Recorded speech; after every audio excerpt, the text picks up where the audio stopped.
Olá, pessoal, bom dia. Meu nome é João Alberto. Vou passar aqui meu currículo. Só um momento. Então, meu primeiro humor, estou um pouco nervoso aqui na frente, mas é isso daí, tem que encarar aí, compartilhar o conhecimento aí.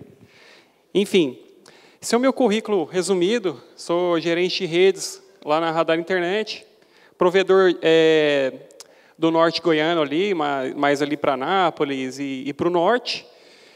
Sou pós-graduado em gestão e segurança em redes de computadores, ano passado pela UEG, a Universidade lá de Goiás, e também tenho estudado o protocolo BGP e acabou saindo um artigo científico, que tem a título aí de Boas Práticas para Sistemas Autônomos Provedores de Acesso em Processo de Dual Stack. Tem as certificações aí, MTCNA, WERE e MTCine, e também eu escrevo aí no site ProNetworks. Inclusive, essa apresentação vai estar lá também. Um pouco da Radar Internet, a gente tem 26 cidades aí do estado de Goiás. É um provedor aí que está crescendo bem rápido. E eu estou lá para colaborar também para a gente ter esse crescimento mais em ascensão. Queria saber aqui quem está em processo de tirar um AS, para a gente só ter uma ideia aqui de como que está o público aqui. Tem alguém tirando um AS aqui? Está em processo? Quem já é AS aqui? Então, o pessoal já está dentro aí do esquema. Enfim, a gente vai fazer aí, esse é o nosso cronograma. Primeiro eu vou passar aí, a gente vai se contextualizar com a questão das minhas motivações em fazer essa apresentação e fazer o artigo. Sistemas autônomos, BGP, a gente vai falar um pouco também. E vai focar nas boas práticas. Eu sou um sistema autônomo novo, eu tirei um AS recentemente, ou também eu já sou um AS, mas eu quero melhorar ali as práticas para o meu roteador de borda, deixar ele mais resiliente, melhorar a performance, não cometer erros que possam causar um mau funcionamento na internet. Então, são esses tópicos aí, falar um pouco de filtro de Bogon, filtragem de prefixos, que é extremamente importante, a relação de peer na autenticação, né, que é a autenticação BGP, o Router OS para a gente dar uma otimizada nele, e a gente vai ter uns resultados aí no final. Então, por que se preocupar com as boas práticas? O Jack Chan ficou bem intrigado aí, né? Por que a gente vai preocupar com isso? Enfim, é importante. Aí entra os objetivos. Incentivar e propagar a adoção aí de boas práticas para os AS, provedores de acesso. Orientar novos AS, que é o foco aqui. Instigar os administradores em buscar explorar documentação RFC, fugir de achismo. Eu vi isso num fórum, vou testar aqui. Não, espera aí, o que você está fazendo? Tem documentação para isso. Você pode se embasar em documentação. Existem várias documentações, várias RFCs, as BCPs que são muito bem escritas e trazem diversos detalhes aí. Então, tem esses recursos bem interessantes na internet. Vou demonstrar alguns exemplos aí práticos.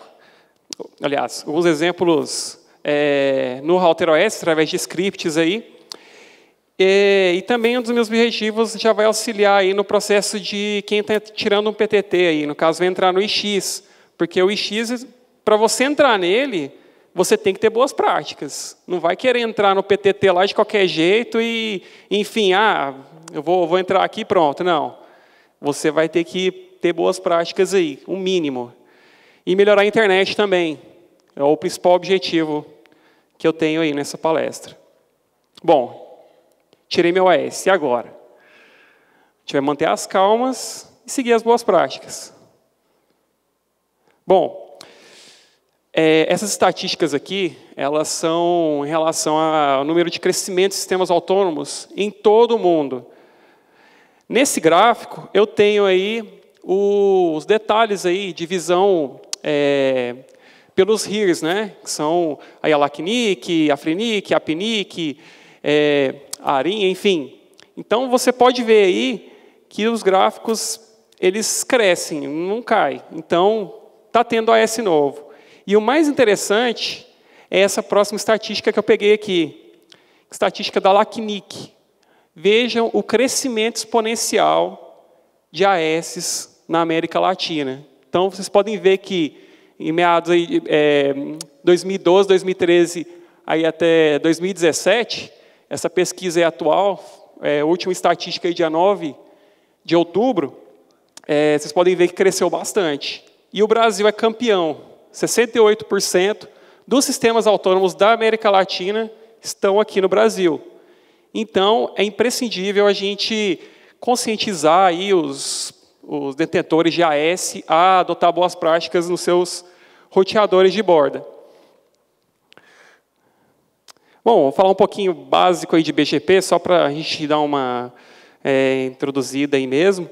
Então, ele opera na porta 179 TCP, fazer relação de peer ali, trocar ali os updates, enfim. Ele é o protocolo de roteamento que liga os AS de toda a internet. Então, não tem outro protocolo predominante a não ser o BGP para fazer essas comunicações entre AS, trocas de caminhos e rotas. A gente tem as topologias comuns aí, single homed, é onde eu tenho apenas um upstream, apenas uma operadora. Eu tenho também multi-homed, que eu tenho duas ou mais operadoras ali de trânsito. E também tem o cenário de transit. O foco vai ser nos dois primeiros aí. Transit já é outros casos, outras práticas que mudam um pouco. Então, o transit é o cara que está ali mais no meio de campo, ali, fazendo trânsito a outros AS na internet.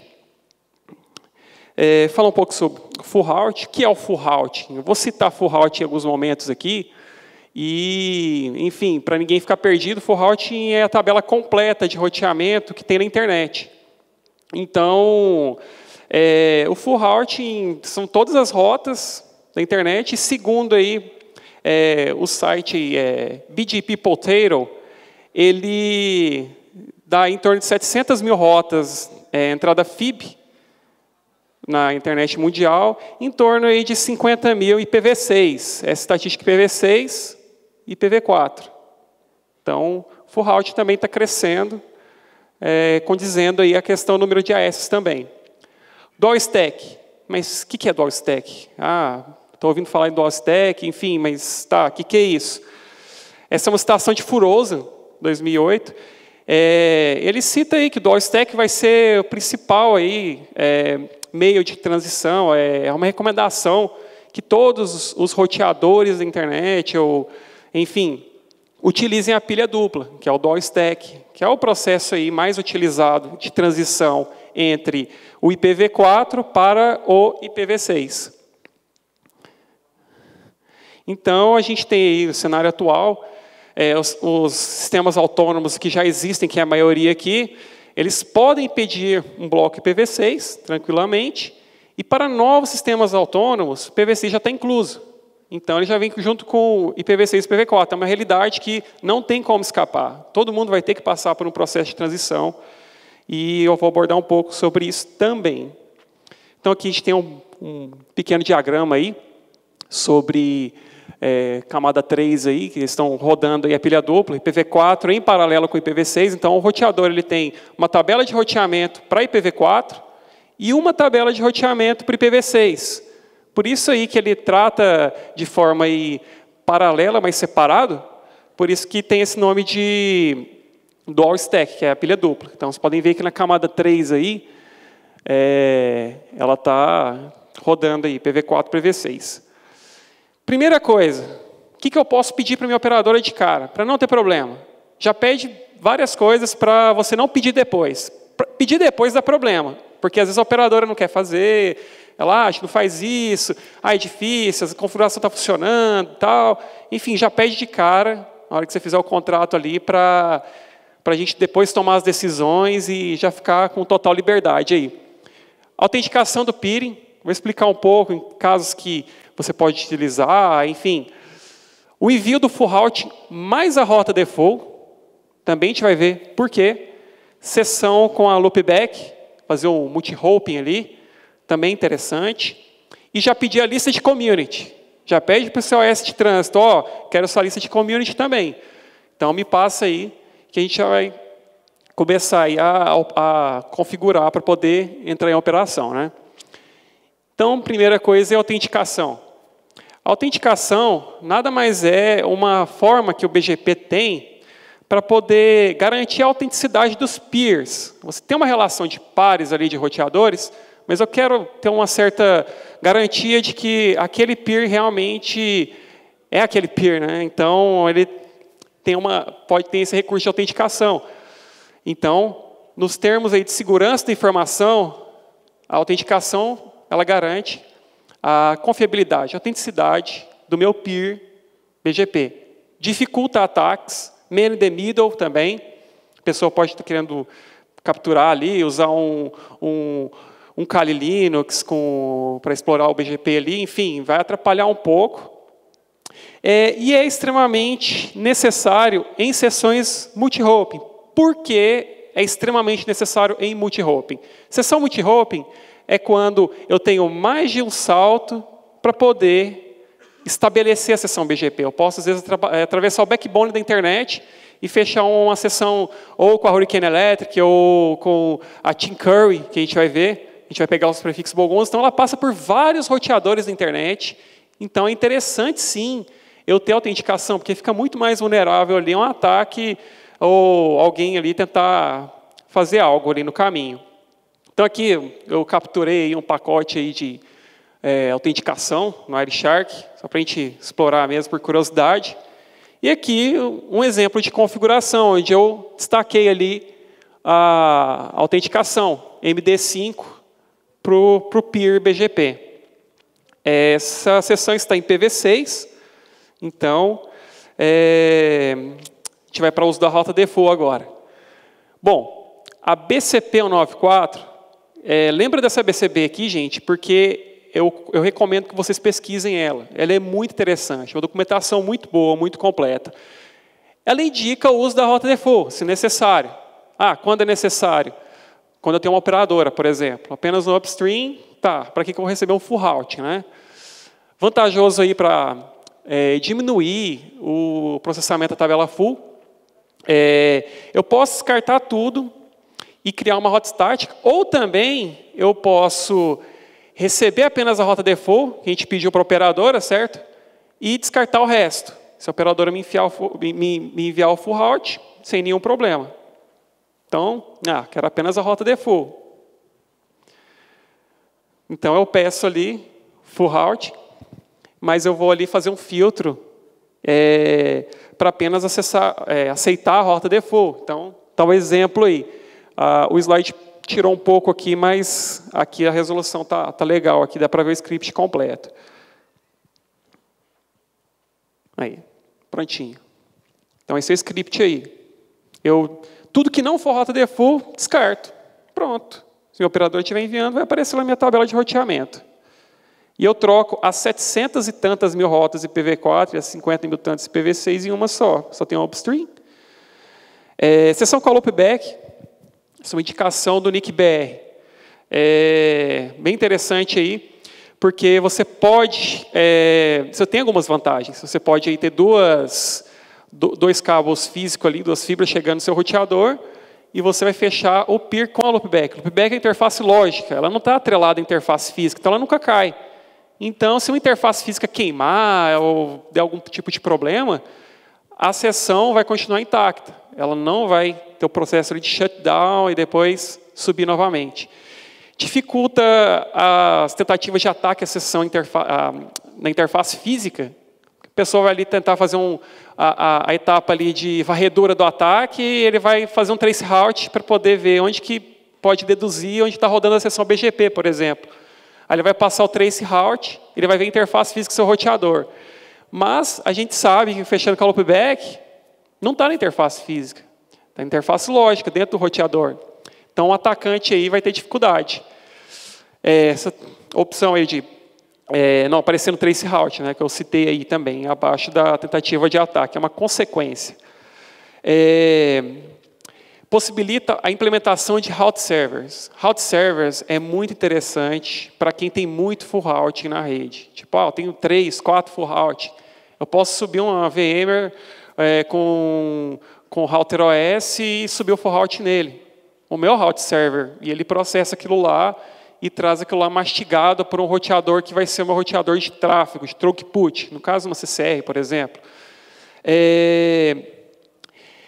Essa implementação de route server, o NICBR não cita, porém, foi um caso aí que eu testei recentemente, junto com o Francisco Neto da Redes Brasil. Foi uma ideia que a gente colocou em prática e funcionou muito bem, muito legal.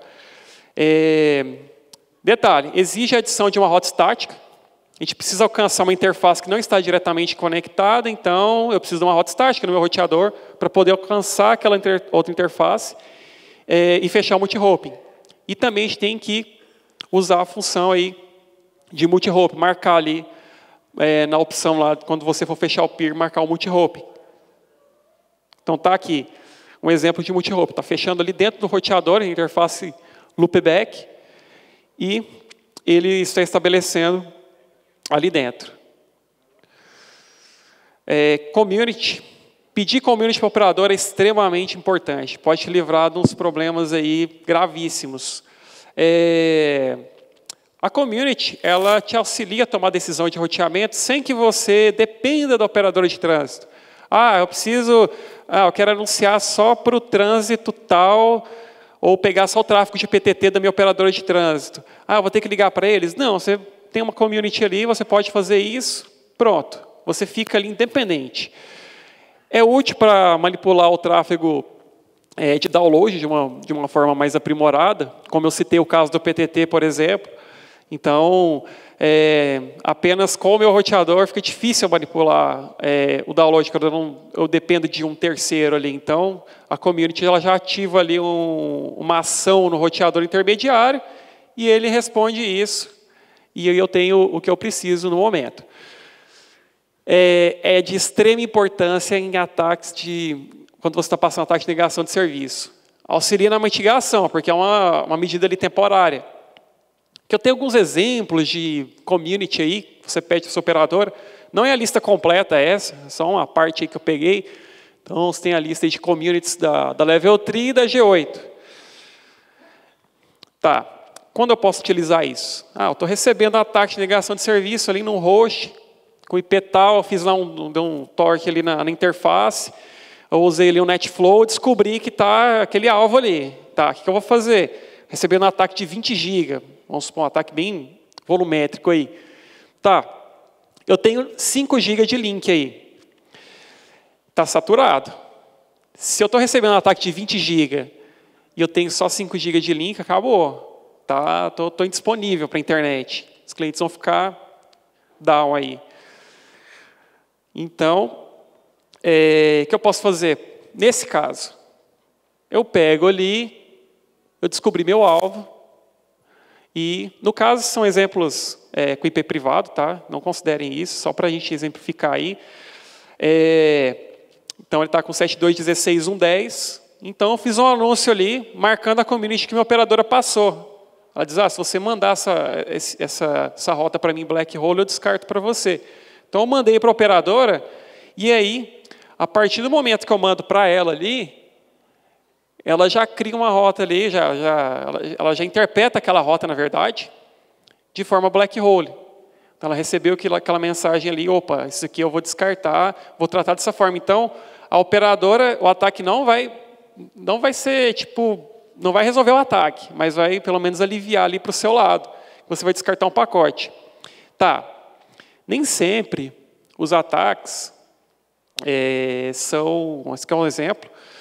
Adicionei ali no network o /32 e também eu marquei ali a community para Black Hole ali. Só um exemplo também que eu coloquei aí para entender como é que a gente pode estar anunciando. Então, a hora que eu colocar lá em network meu /32, que é o meu host alvo, e anunciar para a operadora, ela vai tratar aquilo de acordo com o filtro dela ali, com as políticas dela, que estão em Black Hole. Tá, e quando o ataque é maior, voltando aí, a questão do assunto. Eu estou recebendo um ataque distribuído de negação de serviço. Não, vários países me atacando, China ali em cima, eu não consigo mitigar isso, ou, enfim. E na minha rede são vários trajetos, vários destinos. Não é só um servidor, é tipo vários /24 ali, sei lá, 100 IPs, 200 IPs. E aí, dificulta, porque como é que eu vou anunciar um a um no black hole ali? Pode ser mais complicado. E também os ataques variam. Quando o ataque de negação de serviço começa, não sei se alguém já teve experiência com ataque de negação de serviço, ele começa no host, pode ir para outro, depois vai para outro, depois vai para outro. Então, fica meio ali uma corrida ali meio que em esteira ali. Você fica rastejando e sofrendo ali para resolver o problema. Então, basicamente, eu posso também utilizar communities do tipo de anúncios intercontinentais. Que basicamente, aí no caso, eu estou com a América do Sul aí. Então, se minha operadora ela tem essa community, eu posso mitigar o ataque, não propagando meus prefixos para o resto da internet aí. No caso, os outros continentes. Que geralmente é o que acontece. Os ataques geralmente vêm de fora aí, de outros países. E a gente acaba sofrendo com isso. No Brasil, a gente tem PTT, tem alguns serviços aí que já auxilia aí na questão. É lógico que alguns serviços vão ficar indisponíveis naquele momento, mas pelo menos o que é crítico mesmo vai estar funcionando ali, que é o que o cliente final quer usar, Facebook e tal, que está no PTT ali. Filtragem de prefixos é uma recomendação aí extremamente importante. Eu acho que a mais importante dessa palestra aqui é a questão de você saber utilizar filtros.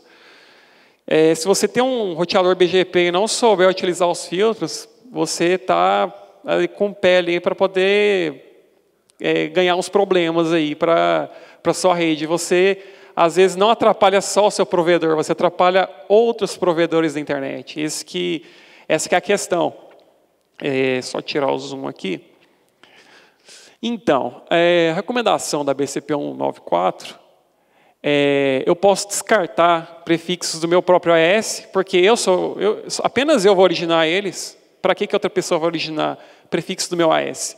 Enfim, então eu posso descartar, se alguém fizer algum erro na internet, meu roteador não vai receber aquilo.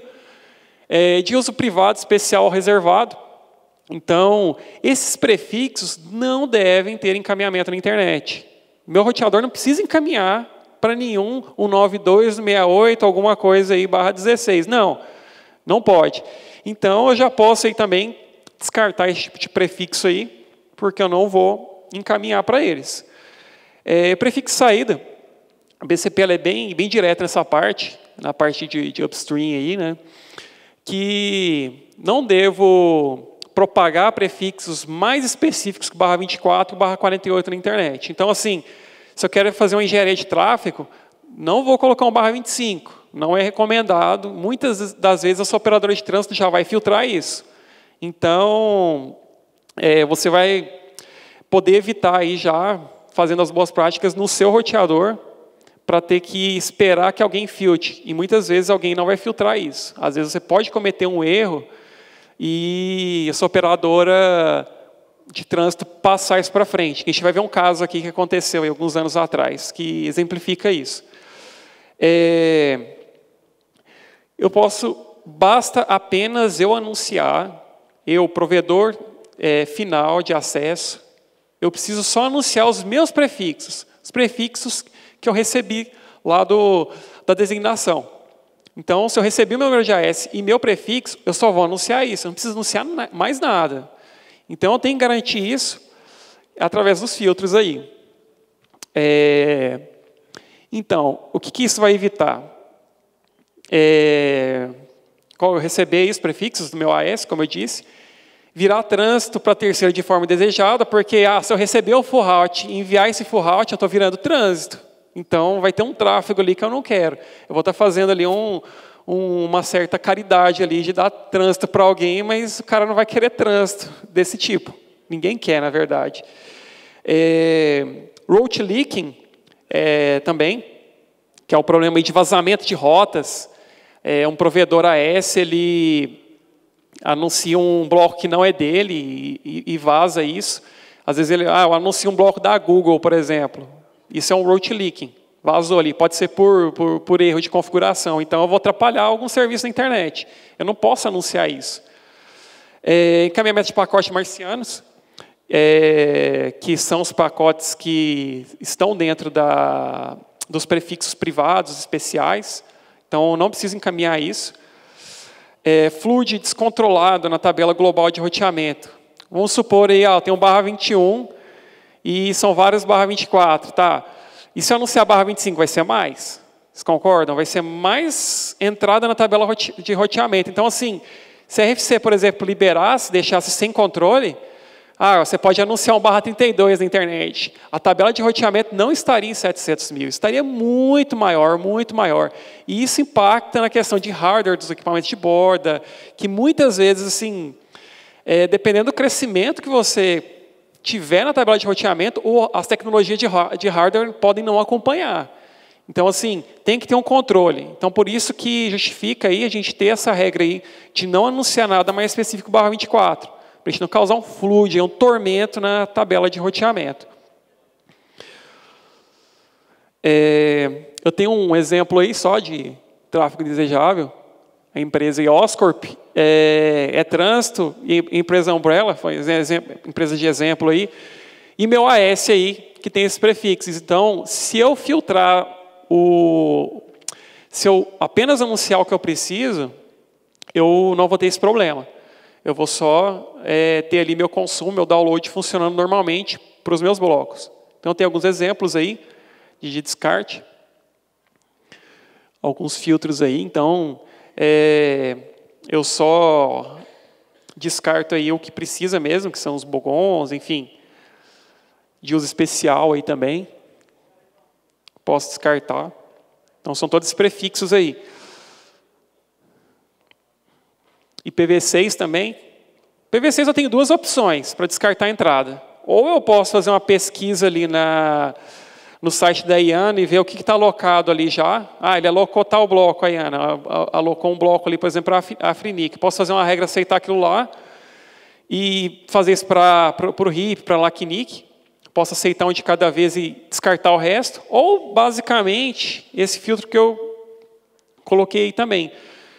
O 2000 aí, 2.2.3, ele é o global, endereço global de IPv6, que é equivalente aí aos IPs públicos de IPv4. Então, assim, eu só vou aceitar o que é do 2000, 2.2.3, o que for de 3, que é o menos específico, até o 48, que é o mais específico. IPv6, na internet, até o momento, a gente não pode ter anúncio aí ou prefixos mais específico que /48. O máximo que eu consigo anunciar aí de específico é um /48. Então, essa regra já comporta com isso. Então, tem outro exemplo aqui dos filtros, que eu estou só anunciando o que é de minha operadora. No caso aí, eu anuncio o que eu tenho e descarto o que eu não quero mais. Então, tem que fechar o laço ali.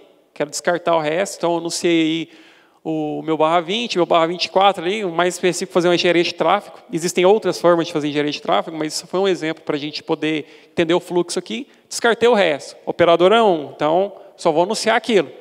Operadora 2, também aceitei meu /20, eu preciso ter redundância, certo? Então, vou anunciar o /20 para um lado, mesmo /20 eu anuncio para o outro. A hora que a operadora cair ali, eu tenho a resiliência. E descartar o resto ali para a operadora 2. Só quero anunciar meu /20, pronto. Então, fecho o laço ali. O mesmo para IPv6. IPv6 é a mesma lógica. Anuncio o que eu quero, já descarto logo em seguida. Então, fica a dica aí. Preparar os filtros antes de estabelecer qualquer sessão. Não é fazer a sessão e depois fazer o filtro. Porque aí você vai estar dando os problemas. Você vai agir de forma corretiva, ao invés de preventiva. Então, sempre preparar os filtros antes de subir o peer. Antes de você configurar o seu peer, você já tem seus filtros prontos, já entende o cenário, já chega sabendo o que você quer mesmo, o que você quer fazer e pronto. Então, como que eu obter um PI aí com a TeamCurry? Então, essa foto aí, tirei lá em casa antes de viajar. Um dragãozinho aí conectado numa RB, mas essa não é a forma correta. É só uma brincadeira que eu fiz aí. Então, basicamente, eu vou fechar o multi-hoping lá, TeamCurry. TeamCurry é um serviço que me dispõe prefixos de forma dinâmica, prefixos bogons, que são prefixos que devem ser descartados. Meu roteador não precisa encaminhar para aqueles destinos. Enfim, então, TeamCurry ela fornece serviço, ela te manda updates ali diários, de acordo aí com a questão das atualizações dos hears aí. Então, às vezes, tem um bloco não alocado para um hear, que poderia servir para uma pessoa mal intencionada fazer um ataque, por exemplo. Ela já tem aquilo na base de dados dela, ela te manda, você trata aquilo lá como black hole. Então, está aí o exemplo que eu coloquei. Você vai fechar um multi-hoping lá com eles. E aí, eu tenho essa legenda. Essa imagem eu cheguei a colocar no meu artigo. Foi uma imagem que eu fiz para poder representar bem a conexão. Coloquei AS privado no meio só a fim de documentação mesmo. E aí a gente tem duas opções, Traditional Bogons e o Full Bogons. Tá, qual que é a diferença deles? No modo tradicional aí, eu tenho uma lista resumida, uma lista com 13 prefixos de uso especial aí, da IANA. Essa lista geralmente ela é bem estática, ela tem muito tempo que não muda. Então ela permanece a mesma aí por algum tempo já. Ela também pode ser utilizada para compor a CL, regras de Firewall, para eu poder tratar algumas origens ali. Eu quero fazer um anti-spoofing, por exemplo, eu posso tratar aquela origem no meu Firewall e descartar tudo que foi originado nesses IPs aí, ó, nessa range aí, que são ranges aí que estão de uso especial, por exemplo, 169.254, 00/16, que é a pipa, né? Que é utilizado aí, similar ao link local do IPv6. Então, não é necessário ter isso na internet, não deve ter isso na internet, na verdade. O 92 aí é o 6800/16, que é o grande famoso aí de uso privado, e, enfim, entre outros aí também. Full Bogons, ele já inclui aqueles IPs na lista, porém, ele tem um acréscimo da base de dados dos hears, o que os hears não alocaram ainda. Então, assim, é um método dinâmico, só que bem mais completo, bem mais detalhado ali. Então, essa lista ela é constantemente atualizada. Todo dia, aí, praticamente, tem atualização, aí, ou várias vezes por dia, você vê updates aí deles. Isso aqui é só um começo do arquivo, tem essa referência aqui. Todos os slides aqui eles têm referência bibliográfica, vocês podem ir na fonte, consultar informação, para vocês validarem que tudo aqui que eu estou falando tem embasamento teórico, que é importante aí. Então, a lista completa aí, você pode ver, essa é só uma parte da lista. IPv6 também, então está aí, começo da lista aí, a última atualização aí que foi recente, coloquei dia 2 de novembro. Então, pessoal, dessa parte aí, sempre, vocês podem já pedir o Full Bogons, você trata da forma que você quiser. Pede Full Bogons lá, mas parcial e tal. Melhor já pedir o Full e já tratar isso da forma que você desejar. Para IPv6, só tem Full Bogons. Lá no site de TeamCurry você não vai ver Bogons ali parcial para IPv6. IPv6 já é Full.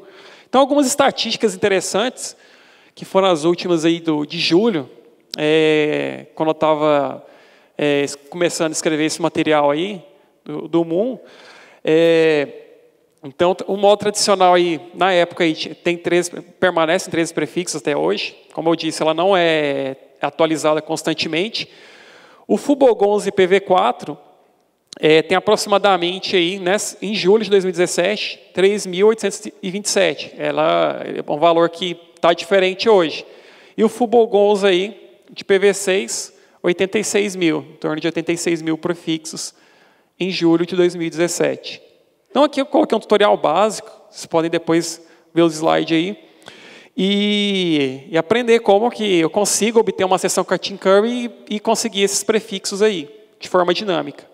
Então aqui tem um exemplo, um script, que eu pego ali aquelas rotas, basicamente, e adiciono com o tipo black hole. E aí meu roteador vai descartar, o buraco negro. Ele vai fazer o lookup na tabela de roteamento. O que for black hole, ele vai descartar silenciosamente. Aqui é um exemplo de uma seção ativa, que com as estatísticas dela aí. Deixa eu só voltar aqui.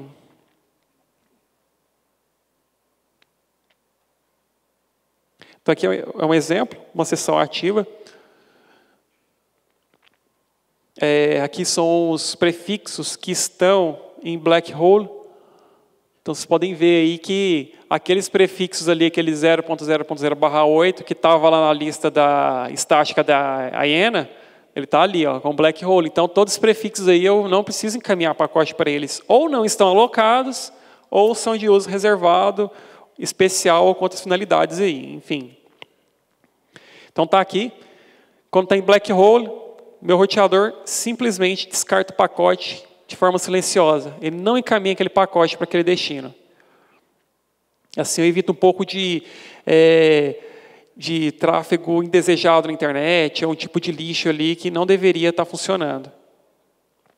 Então, sempre anunciar os prefixos pertencentes ao seu AS. Sempre. Nada mais do que isso. Digo AS de terminação, provedor de acesso. AS de trânsito muda um pouco. Se a gente anunciar outros prefixos, a gente cai no erro de route leaking. Route leaking também pode ser utilizado aí, eu vazar uma rota de forma intencional, que já entra no ataque de hijacking. Hijacking nada mais é do que eu anunciar um prefixo de outra empresa e tentar redirecionar aquele tráfego para mim e fazer um ataque de man in the middle. É um tipo de ataque.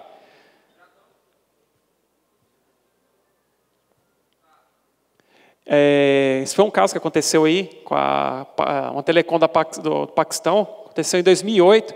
Eles foram fazer uma alteração lá, acabaram que anunciaram um bloco do Google de forma mais específica. Vocês podem ver aqui que aquele lá, o AS do YouTube, o 36561, eles anunciaram mais específico, foram fazer um bloqueio lá e anunciaram errado. O que aconteceu?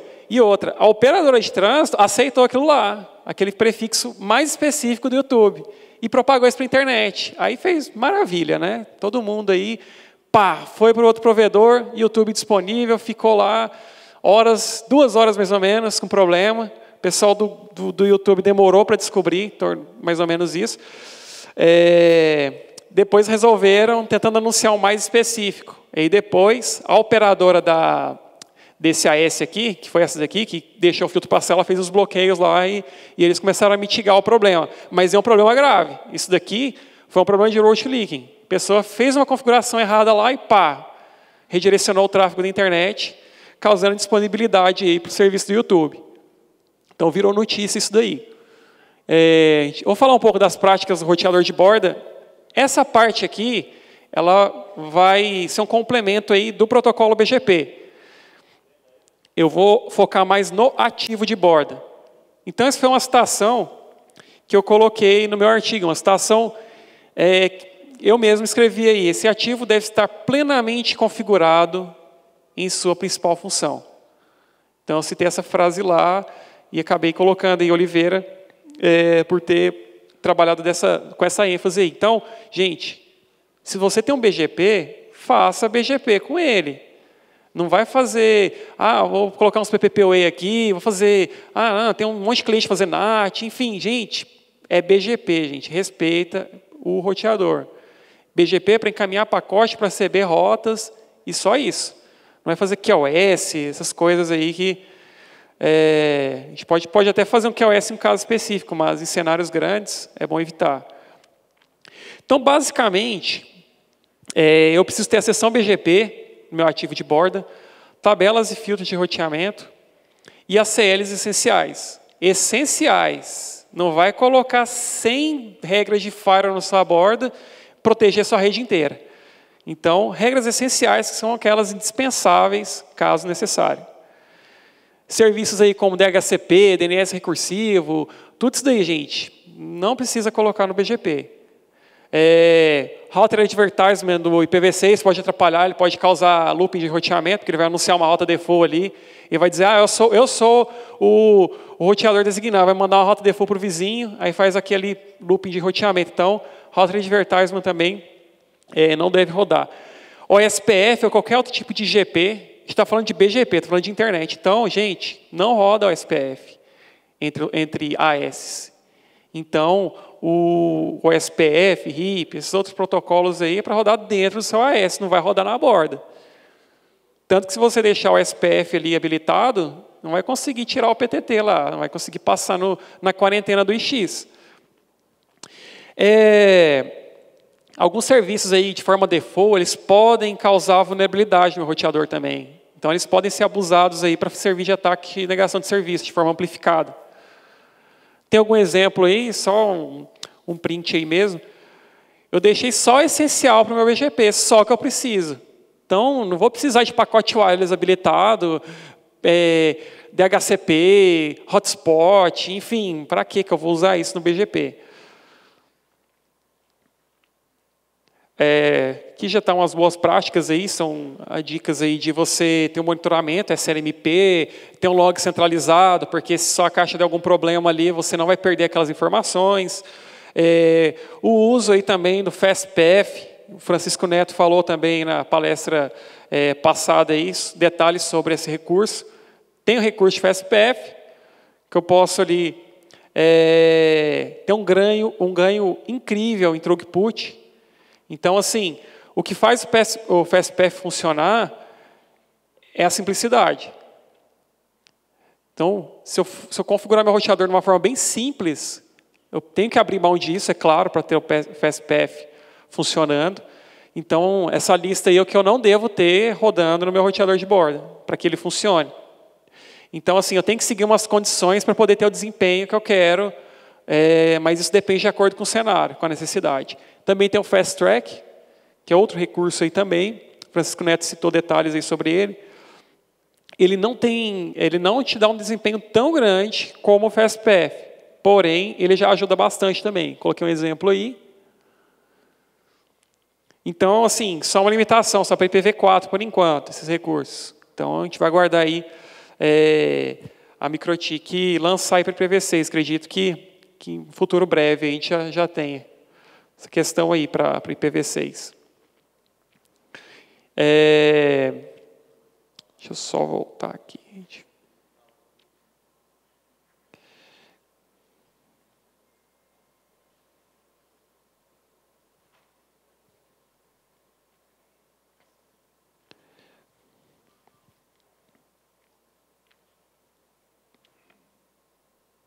Então, a gente tem que ter atenção com esses recursos aí, Neighbor Discovery, Protocol, na interface que faz ligação com as operadoras, SNMP, configuração default, por exemplo, a comunidade pública ali.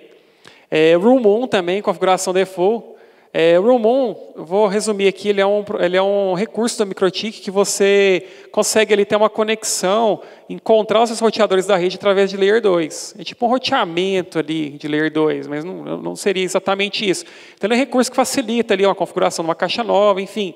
Então, se você deixar o Room-on habilitado com configuração default e outro roteador com Room-on default, ele vai ativar a descoberta. Então, talvez alguém consiga achar todo o seu backbone, o nome dos seus roteadores, as informações, que tipo de modelo que é ali, no caso, através do Room-on. Então, toma cuidado, se você for usar o Room-on, desabilita nas interfaces que fazem ligações com terceiros.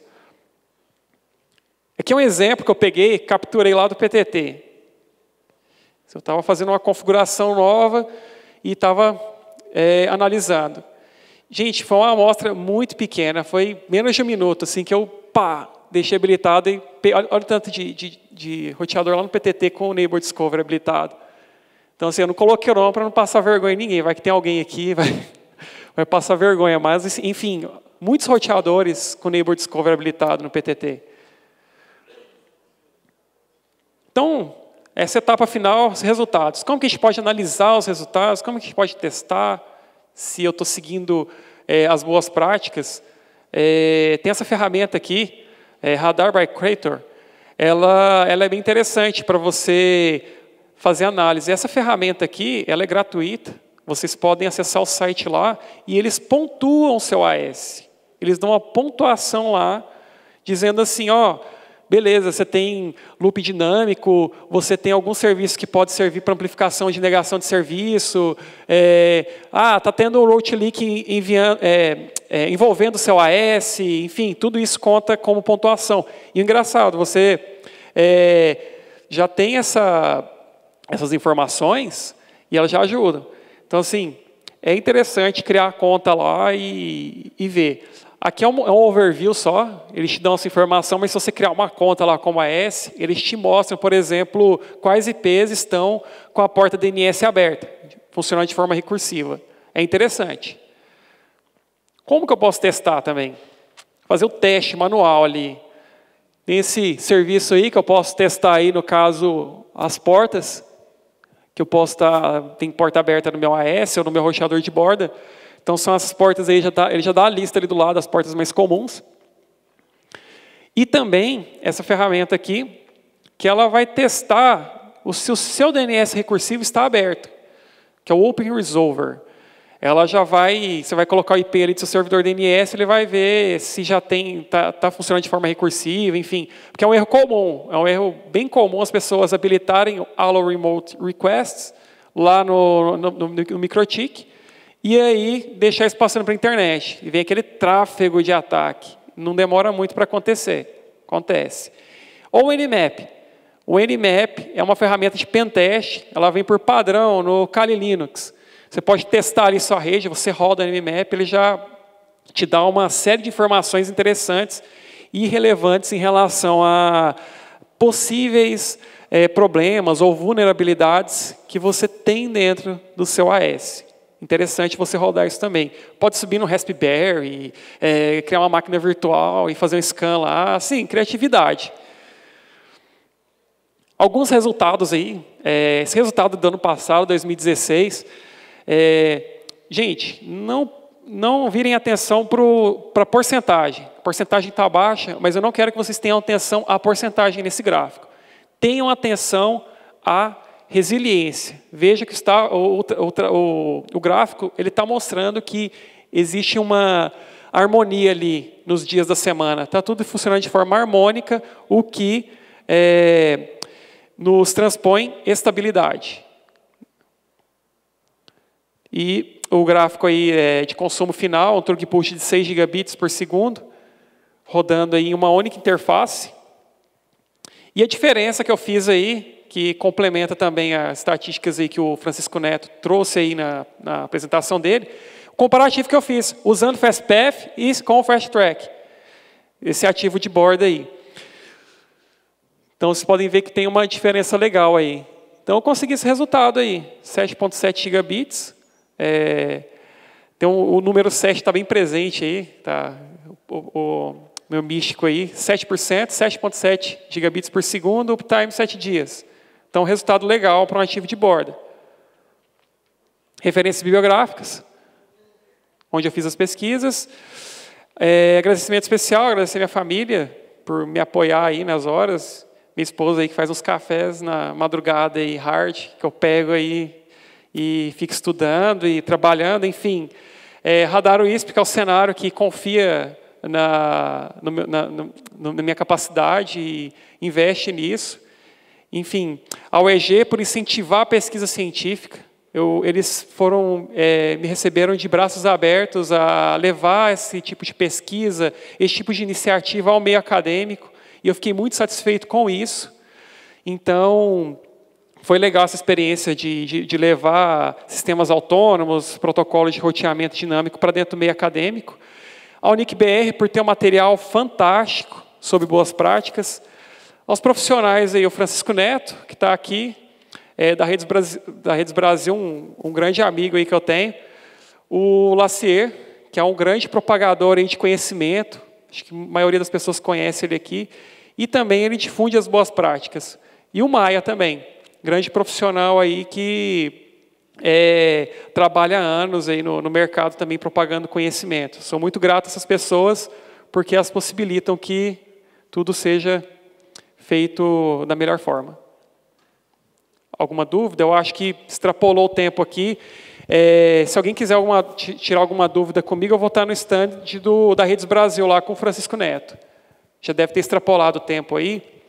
Enfim, é isso, gente. Obrigado aí pela presença.